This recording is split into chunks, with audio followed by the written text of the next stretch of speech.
शीतले तवम जगन्माता शीतले तवम जगत पिता शीतले तवम जगत धात्री शीतलाय नमो नमः। प्रेम से बोलिए शीतला माता की जय। आप सभी को शीतला अष्टमी की हार्दिक शुभकामनाएं। आप सभी पर शीतला माता की कृपा सदैव बनी रहे। आज की वीडियो में हम सुनेंगे शीतला माता की कथा। शीतला अष्टमी का व्रत चैत्र मास के कृष्ण पक्ष की अष्टमी तिथि को किया जाता है।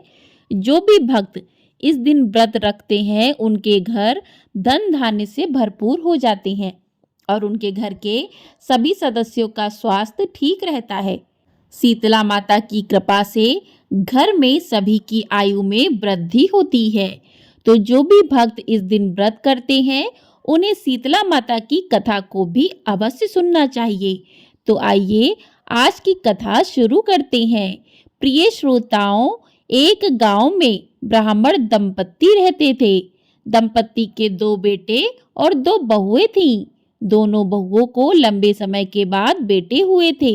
इतने में ही शीतला सप्तमी और जहां अष्टमी होती है वहां पर पर्व आया। घर में पर्व के अनुसार ठंडा भोजन तैयार किया। दोनों बहुओं के मन में विचार आया कि यदि हम ठंडा भोजन लेंगे तो बीमार हो जाएंगे। बेटे भी अभी छोटे हैं। इस कुविचार के कारण दोनों बहुओं ने तो पशुओं के दाने तैयार करने के बर्तन में गुपचुप 2 बाटी तैयार कर ली। सास बहू शीतला की पूजा करके आई तो शीतला माता की कथा सुनी। बाद में सास तो शीतला माता के भजन करने के लिए बैठ गईं। दोनों बहुएं बच्चे रोने का बहाना बनाकर घर आईं और दाने के बर्तन से गरम गरम रोटला निकाले, चूरमा किया और पेट भरकर खा लिया। सास ने घर जाने पर बहुओं से भोजन करने के लिए कहा। बहुएं ठंडा भोजन करने का दिखावा करके घर काम में लग गईं। सास ने कहा, बच्चे कब के सोए हुए हैं, उन्हें जगाकर भोजन करा लो। बहुएं जैसे ही अपने अपने बेटे को जगाने गईं तो उन्होंने उन्हें मृत पाया। ऐसा बहुओं की करतूतों के फलस्वरूप शीतला माता के प्रकोप से हुआ था। बहुएं विवश हो गईं। सास ने घटना जानी तो बहुओं से झगड़ने लगी। सास बोली कि तुम दोनों ने अपने बेटों की बदौलत शीतला माता की अवहेलना की है, इसलिए अपने घर से निकल जाओ और बेटों को जिंदा स्वस्थ लेकर ही घर में पैर रखना। अपने मृत बेटों को टोकरे में सुलाकर दोनों बहुएं घर से निकल पड़ी। जाते जाते रास्ते में एक जीड़ वृक्ष आया। यह केजड़ी का वृक्ष था। इसके नीचे ओरी शीतला दोनों बहनें बैठी थीं। दोनों के बालों में विपुल प्रमाण में जूं थी। बहुओं ने थकान का अनुभव भी किया था। दोनों बहुएं ओरी और शीतला के पास आकर बैठ गईं। उन दोनों ने शीतला ओरी के बालों से खूब सारी जूं निकाली और जुओं का नाश होने से ओरी और शीतला ने अपने मस्तक में शीतलता का अनुभव किया। कहा, तुम दोनों ने हमारे मस्तक को शीतल ठंडा किया है, वैसे ही तुम्हें पेट की शांति मिले।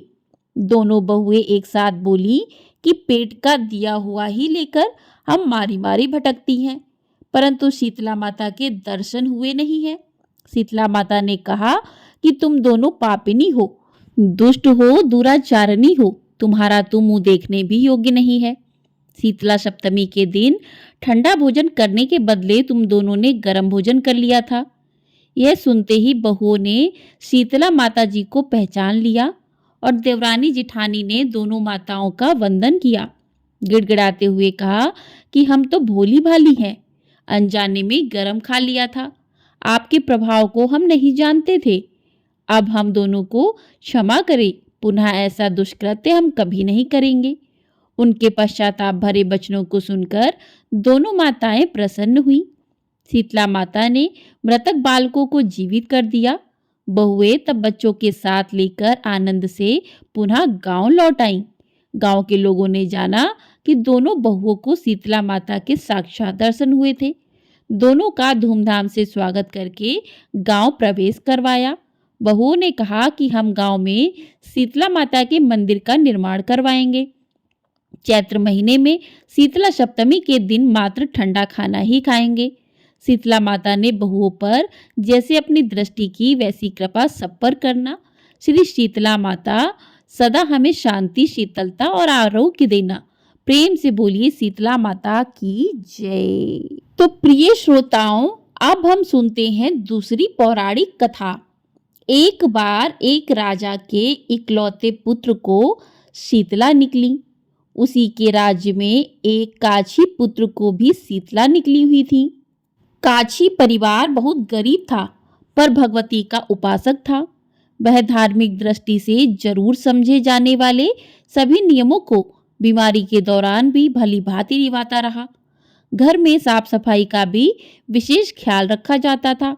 नियम से भगवती की पूजा होती थी। नमक खाने पर भी पाबंदी थी।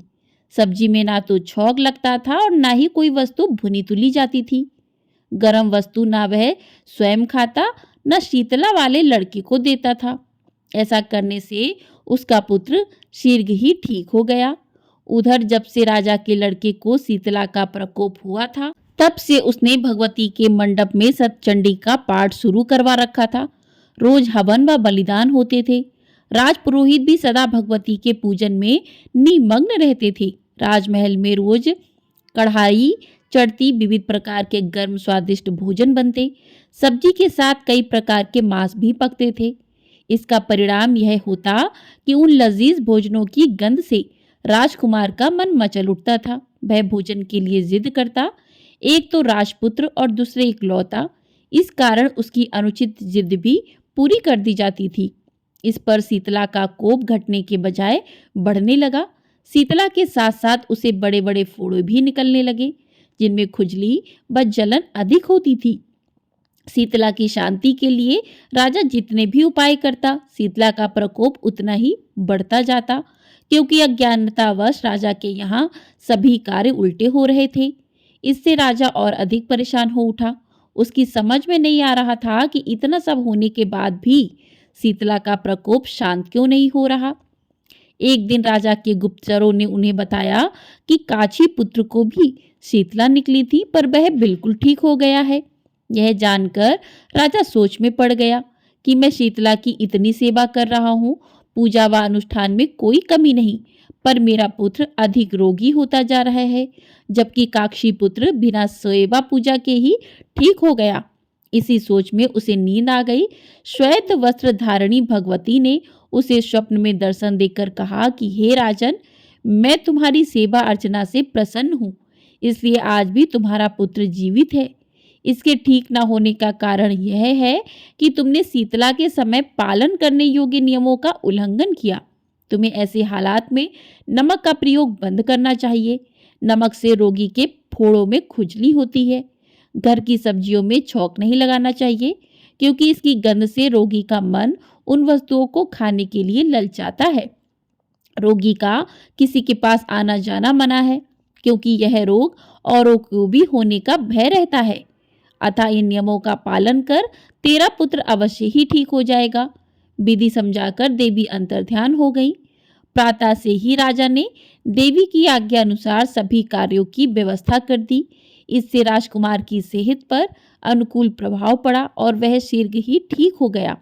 इस दिन भगवान श्री कृष्ण और माता देवकी का विधिवत पूजन करके मध्यकाल में सात्विक पदार्थों का भोग लगाना चाहिए। ऐसा करने से पुण्य ही नहीं मिलता, बल्कि समस्त दुखों का भी निवारण होता है। बोलिए शीतला माता की जय। तो इस प्रकार से शीतला माता की कथा पूर्ण हुई। आपको ये वीडियो पसंद आई हो, वीडियो को लाइक कर दीजिएगा। चैनल पर नए हैं तो चैनल को सब्सक्राइब कर लीजिएगा। आपको हमारे चैनल पर अमावस्या कब की है, सूर्य ग्रहण कब पड़ेगा, संपूर्ण जानकारी मिलेगी।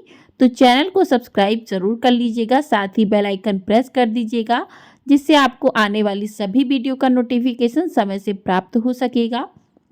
और कमेंट बॉक्स में शीतला माता की जय भी अवश्य लिखिएगा। आपको हमारे चैनल पर शीतला माता की पूजा विधि की संपूर्ण वीडियो मिल जाएगी, तो आप लोग उसे भी जाकर देख सकते हैं।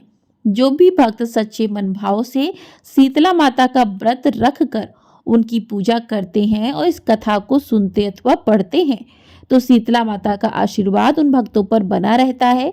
उनके घर में कोई भी रोग प्रवेश नहीं करता, उनका घर धन धान्य से भरा रहता है। शीतला माता की कृपा से उनके घर के सभी सदस्यों की आयु लंबी होती है। प्रेम से बोलिए शीतला माता की जय।